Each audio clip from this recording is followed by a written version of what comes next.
আমি তনুশ্রী চলে এসেছি রান্না করে সোজাসুজি। কি আজকে রান্না করছি সেটা তোমাদেরকে দেখাবো। আমি আজকে শুক্তো রান্না করছি।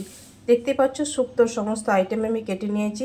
মূলো লম্বা লম্বা করে কেটে নিয়েছি, উচ্ছেও এখানে লম্বা করে কেটে নিয়েছি, কাঁচকলা লম্বা করে কেটে নিয়েছি, এখানে আছে গাজর, এখানে আছে পেঁপে, এই যে পেঁপে আমি কেটে নিয়েছি, এখানে আছে সজনে ডাঁটা, আর এই যে আছে এখানে বেগুন। নাই কোনো গুণ তার, কিন্তু দিতেই হবে শুক্তোতে অবভিয়াসলি। আর এই যে আছে আলু। কি কি লাগছে দেখে নিই প্রথমে তোমাদেরকে। প্রথমে আমি এখানে পাঁচফোড়ন আর মৌরি আর জোয়ান একটু শুকনো কলায় ভেজে নেব। আর এই যে বড়ি রেখেছি, একদম বিরির ডালের বড়ি, আর অবশ্যই আদা পেস্ট এখানে রেখে দিয়েছি। কিভাবে তৈরি করছি, প্রথমে আমি কড়াইয়ের মধ্যে এই যে শুকনো কলায় আমি এটাকে হালকা করে ফ্রাই করে ডাস্ট করে নেবো, হালকা করে জাস্ট ভেজে নেবো পাঁচফোড়ন আর জোয়ান আর মৌরিটাকে। এটা জাস্ট একটু ভাজা হয়ে গেলে সামান্য তেল দিয়ে বড়িগুলো ভেজে তুলে নেবো। এই যে দেখো ডাস্টটা আমার হয়ে গেছে পাঁচফোড়ন জোয়ান আর মৌরির। এরপর আমি এই যে বড়িগুলো আছে ভেজে নেবো। এই যে তেলের মধ্যে বড়িগুলো আমি দিয়ে দিয়েছি, এটা একটু লাল লাল করে ভেজে নিতে হবে। লাল লাল করে ভেজে নিলে আমি বড়িগুলো তুলে নিয়ে প্রথমে উচ্ছেটা ভেজে নেবো। এক এক করে কিন্তু সমস্ত সবজিগুলো ভাজতে হবে, একবারে কিন্তু সব ভাজা যাবে না। যেহেতু উচ্ছের মধ্যে একটু তেতো ভাব থাকে, তাই আমি উচ্ছেটাকে আগে ভেজে সাইড করে রাখবো। বড়ি আমার ভাজা হয়ে গেল, আমি তুলে রেখে দিলাম। এরপর উচ্ছেগুলো ওই যে তেলটা আছে ওই তেলটার মধ্যে ভেজে নেবো। উচ্ছেটা আমি দিয়ে দিয়েছি, উচ্ছেটাকেও একটু ভালোভাবে খড়া খড়া করে ভেজে নিয়ে তুলে রাখবো। তারপরে আমি কাঁচকলাগুলো ভেজে নেবো। উচ্ছেগুলো আমি একদম খড়া খড়া করে ভেজে নিলাম, দেখতেই পাচ্ছ। এরপর উচ্ছেগুলো আমি তুলে নিয়ে সামান্য পরিমাণ আরেকটু তেল দিয়ে প্রথমে কাঁচকলাগুলো আমি ভেজে নেবো। কড়াইয়ের মধ্যে আবারও কিছুটা পরিমাণ তেল দিয়ে দিয়েছি। এরপর কাঁচকলাগুলো ভেজে নেবো। কাঁচকলাগুলোও সেম প্রসেসে ভেজে নেবো, একটু লাল লাল করে খড়া খড়া করে। তারপর কাঁচকলা ভাজা হয়ে গেলে তেলের মধ্যে একটু জাস্ট সামান্য পাঁচফোড়ন আর শুকনো লঙ্কা তো অবভিয়াসলি চাই শুক্তোর জন্যে, এগুলো দিয়ে আলু, মূলো, গাজর আর সজনে ডাঁটা, পেঁপে এগুলো সমস্ত দিয়ে দেবো। বেগুনটা কিন্তু একদম সবারই শেষে দেবো। কাঁচকলাগুলো আমার হয়ে গেছে ভাজা, এরপর তুলে নেবো আমি। তেলের মধ্যে আমি পাঁচফোড়ন শুকনো লঙ্কা দিয়ে দিয়েছি। এরপর আমি আলু, পেঁপে, গাজর সমস্ত সবজিগুলো দিয়ে দেবো, মূলো সব সবজিগুলো। বেগুনটা একদম কিন্তু সবার শেষে দেবো।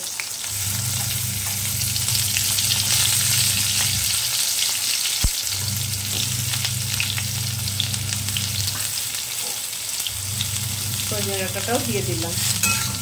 এরপর এটাকে একটু নাড়াচাড়া করে নেবো, একটু ভাজা ভাজা করে নিয়ে লাস্টে আমি বেগুনটা দিয়ে নেড়ে চেড়ে মশলা দিয়ে দেবো, আদা পেস্ট। সমস্ত সবজি আমার ভাজা হয়ে গেছে। এরপর বেগুনগুলো দিয়ে দিলাম। বেগুনগুলো একটু নাড়াচাড়া করে আমি আদার যে পেস্টটা করে রেখেছি আদার পেস্টটা অ্যাড করে দেবো। বেশি একদমই ভাজবো না, হালকা করে জাস্ট বেগুনগুলো নাড়াচাড়া করে নেবো। বেশি ভাজলে বেগুনের যে সমস্ত তেলটা আছে বেগুনের মধ্যে সব তেলটা টেনে নেবে। বেগুনের এই একটা বড় অভ্যাস আছে। এরপর আমি আদা পেস্ট কিছুটা পরিমাণ দিয়ে দিলাম, আন্দাজ মতন 1 চা চামচ আর 1 চা চামচ। গ্যাসের ফ্লেমটা লোতে রেখে এটাকে আমি একটু কষিয়ে নেব। আমি কিন্তু এখনও বাকি সবজিগুলো দিইনি। কাঁচকলা, উচ্ছে এগুলো আমি একটু পরে দেবো, কারণ উচ্ছে কাঁচকলা দিলে শুক্তোর কালারটা কিন্তু অন্যরকম হয়ে যায়, একটু কালো কালো টাইপের ভাব চলে আসে। তাই আমি এটা কষিয়ে নেওয়ার পর এটা অ্যাড করবো। একটু জল দিয়ে সমস্ত মশলাগুলো আমি দিয়ে দেবো। জিরে, ধনে, কাশ্মীরি লঙ্কা, হলুদ সমস্ত গুঁড়ো মশলাগুলো দিয়ে দিয়েছি। একটু জল দেবো সামান্য পরিমাণ মশলাটা কষানোর জন্য। মশলা কষে গেলে তারপর আমি উচ্ছে আর কাঁচকলাটা অ্যাড করব। আমার মশলাটা কষানো হয়ে গেছে, তাই আমি উচ্ছে আর কাঁচকলাটা ওর মধ্যে দিয়ে দেবো, আর বড়িগুলো অ্যাড করে দিলাম। এরপর আমি স্বাদ অনুযায়ী সামান্য পরিমাণ নুন আর জল দেবো। আমি জল দিয়ে দিলাম, আন্দাজ মতন, নুনও দিয়ে দিলাম স্বাদ মতন। এরপর যে মশলাটা করে রেখেছিলাম আমি পাঁচফোড়ন, জোয়ান আর মৌরি, সেটাও এর মধ্যে অ্যাড করে দিলাম। এরপর এটাকে সেদ্ধ হতে দেবো 10 থেকে 15 মিনিটের মধ্যে। সেদ্ধ হয়ে গেলে জাস্ট একটু ঝোল ঝোল টাইপের হবে, খেতে কিন্তু খুবই সুস্বাদু হবে। এরকমভাবে শুক্তো আপনারা অবশ্যই বাড়িতে তৈরি করে দেখবেন, খুব ভালো লাগবে স্বাদ। আমার কমপ্লিট হয়ে গেল ঘরোয়া উপায়ে শুক্তো, অথচ তোমরা বিয়েবাড়ির মতন স্বাদ পাবে এই শুক্তোতে।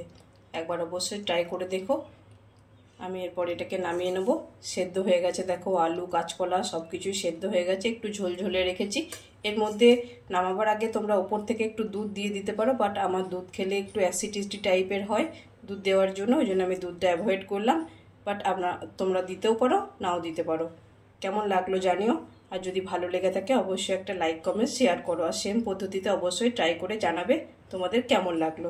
সবাই ভালো থাকবেন, সুস্থ থাকবেন। এরপর আমি এটাকে পাত্রের একটা বাটির মধ্যে ঢেলে গরম গরম ভাতের সঙ্গে পরিবেশন করব। পাত্রের মধ্যে ঢেলে নিয়েছি, দেখতেই পাচ্ছ ধোঁয়া উঠছে, একদম গরম ভাপ উঠছে। চলো এবার আমি এটাকে পরিবেশন করি গরম গরম ভাতের সঙ্গে। কেমন লাগলো তোমাদের রেসিপিটি অবশ্যই কমেন্টের মাধ্যমে জানিও, অপেক্ষায় রইলাম। শুভ দুপুরের শুভেচ্ছা জানাই সকলকে। সকলে ভালো থেকো, সুস্থ থেকো।